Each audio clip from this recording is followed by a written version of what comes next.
အားလုံးပဲမင်္ဂလာပါခင်ဗျာ။ဘာမီကန်နာ YouTube နဲ့ TikTok အကောင့်ကနေကြိုးစားပါတယ်။ကျွန်တော်ဒီနေ့မှာတော့ကာရာဂွန်ဖလားစတုတ်ထအဆင့်ပွဲစဉ်ဖြစ်တဲ့အာဆင်နယ်နဲ့ Brighton ပွဲကိုပွဲချုပ်တုံးသက်တင်ပြသွားမှာဖြစ်ပါတယ်။ကျွန်တော်တို့အာဆင်နယ်အသင်းက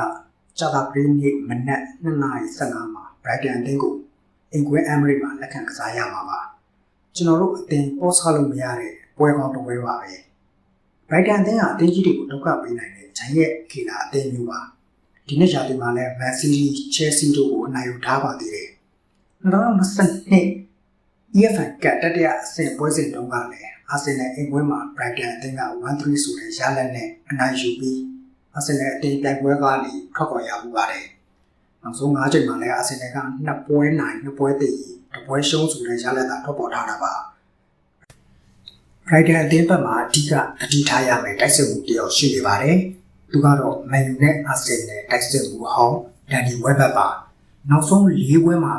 9ဂိုးအထိသွင်းပြီးခြေစွမ်းပြထားတာပါဗိုက်တန်အသင်းကအားထားရတဲ့တိုက်စစ်မှုတူမာနဲ့ဝါရက်ကွင်းနဲ့လူဂျိမ်းမီနာတို့ကတော့တန်ရာကြောင့်လွှဲချော်ပါဖို့ရှိနေပါတယ်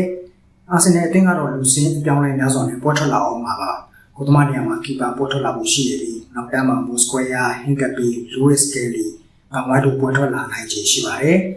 ကွင်းလယ်မှာတော့ Nugget, Marino, Eze ရှေ့တန်းမှာတော့ Trossard, Llorente, Ivan Waneri ဒါမှမဟုတ် Mattauman တို့နဲ့ပေါ်ထွက်လာနိုင်ခြေရှိပါတယ်။ Saliba နဲ့ Martinelli ကတော့တရားကြောင့်လွဲချော်သွားမှုရှိနေပါတယ်